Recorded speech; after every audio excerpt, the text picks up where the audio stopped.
नमस्कार।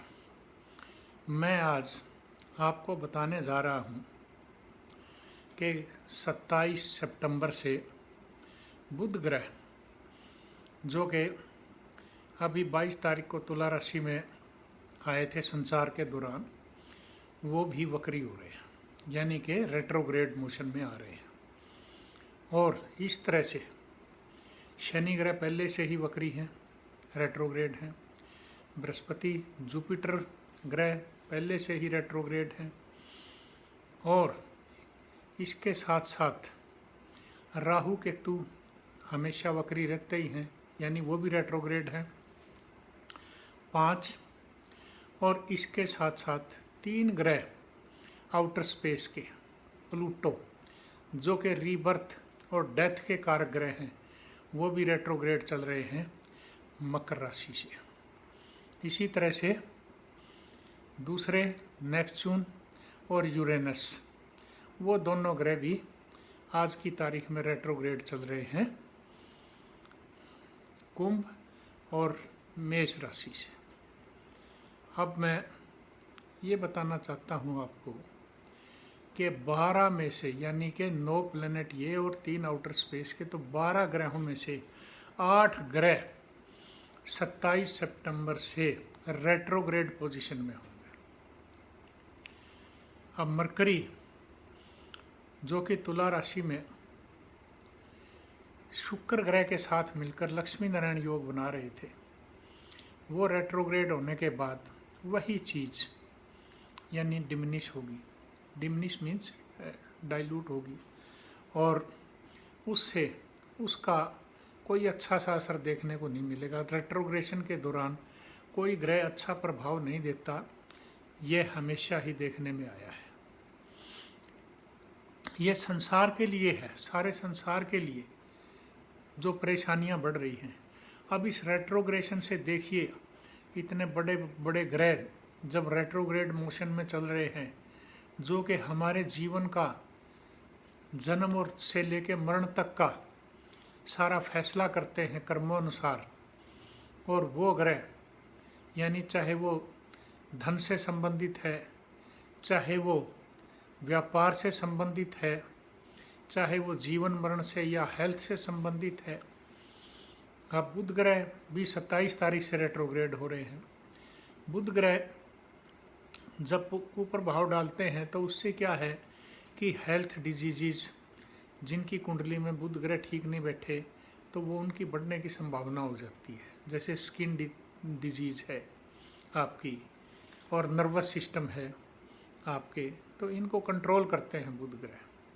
तो ऐसे समय में इन चीज़ों की, बीमारियों की बढ़ने की भी संभावना हो जाती है।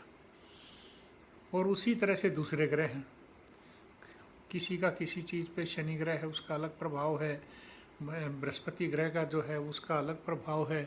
तो इस तरह से ग्रहों की चाल अब संसार पे इफ़ेक्ट डाल रही है पूरा, और वो इफ़ेक्ट भी एडवर्स ही दिखा रहे हैं सारे सिस्टम को। आप देख रहे हैं बेमौसम बरसात हो रही है और क्वांटिटी ऑफ बरसात जो है अनरिक्वायर्ड, उसी तरह से तूफ़ान आ रहे हैं समुद्रों में, उसी तरह से जो है अर्थक्वेक आ रहे हैं।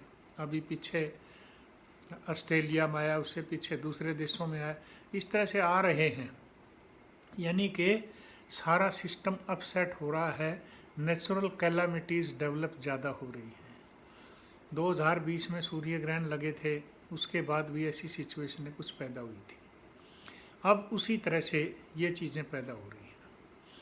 और बुध ग्रह जो कि व्यापार के कारक ग्रह हैं, जिसमें आपका ट्रांसपोर्ट है, कम्युनिकेशन है, और इससे और भी जो जहाँ पे पैसा लगाना है, शेयर मार्केट है, इन चीज़ों में बुध ग्रह का प्रभाव आता है। क्वालिफ़िकेशन है आपकी, MBA की क्वालिफ़िकेशन है, चार्टर्ड अकाउंट यानी अकाउंट से रिलेटेड क्वालिफ़िकेशंस हैं, उनमें भी बुरा प्रभाव देखने को मिलता है। उसी तरह से हेल्थ पे बुरा प्रभाव देखने को मिलता है। तो ऐसे समय में हमें क्या करना चाहिए कि जिससे, क्योंकि बेरोज़गारी बढ़ रही है, उसी तरह से नेचुरल कैलामिटीज़ आ रही हैं, तो इस तरह से जीवन संघर्ष में ही बनते जा रहे हैं, चाहे वो इंसान के रूप में है, चाहे वो पशु के रूप में है, चाहे वो पक्षी के रूप में है, कहीं भी है, पाताल से लेकर आकाश तक सभी परेशान हैं। ऐसे समय में हमें चाहिए कि हम अपनी कुंडली का पूरी तरह से विश्लेषण करवाएं। ध्यान से सुने मेरी बात, अपनी कुंडली का पूरी तरह से विश्लेषण करवाएं और किसी गलतफहमी में ना रहें, क्योंकि इतने ग्रह वक्री हैं तो आप कहीं व्यर्थ में जो है पैसा वगैरह ऐसी जगह ना लगाएं जहां से उसका आउटकम ना मिले।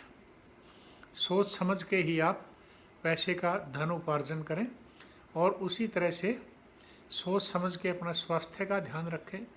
सोच समझ के ही आप जीवन की दिनचर्या जितनी है, कर्म क्षेत्र को जितना मजबूत करें, उतना ही आपको फल मिलने की उम्मीद होगी। लेकिन कुंडली का विश्लेषण के अनुसार कुंडली का विश्लेषण करवाएं। जो ग्रह आपके मजबूत हैं उनको जो है और मजबूत करें, जो ग्रह कमज़ोर हैं उनको जो है मजबूत करें, जो ग्रह तंग कर रहे हैं उनको शांत करें, जो भी ग्रह आपको तंग कर रहे हैं उनको शांत भी करें। तो उपाय मैं आपको बार बार बताता भी रहता हूँ, लेकिन आज मैं स्पेशल ये बताने जा रहा हूँ कि ये 27 सितंबर से इंक्लूडिंग आउटर स्पेस के ग्रह 8 ग्रह वक्री होंगे। तो ऐसे में आप अपनी कुंडली का विश्लेषण जरूर करवाएं। और जैसे कि बुध और शुक्र ग्रह लक्ष्मी नारायण योग में बैठे थे, तो बुध ग्रह को भी मजबूत करें आप, जो है पशु पक्षियों को, और इसी तरह से जो भी आप नीडीज़ को, पर्सन्स हो, चाहे औरत है, चाहे इंसान है, मनुष्य है, बच्चा है, बच्ची है, कोई भी है, जो भी नीडी हैं, आप अपनी श्रद्धा से उनकी मदद करें, दान करें। चाहे वो शिक्षा का क्षेत्र है, चाहे वो खान पान का क्षेत्र है, चाहे वो पहनने का क्षेत्र है। तो आपको जिससे कि इन ग्रहों के जो दुष्प्रभाव हैं वो ना मिले और आप कुप्रभाव से बचे रहें और आप उससे फ़ायदा उठाएं, और फ़ायदा ना भी उठा सकें तो कम से कम नुकसान में ना जाएं।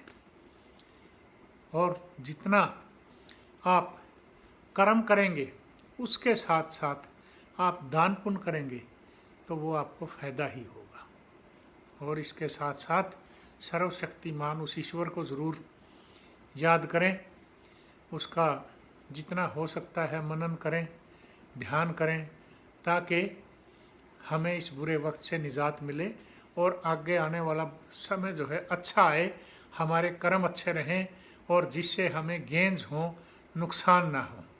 धन्यवाद।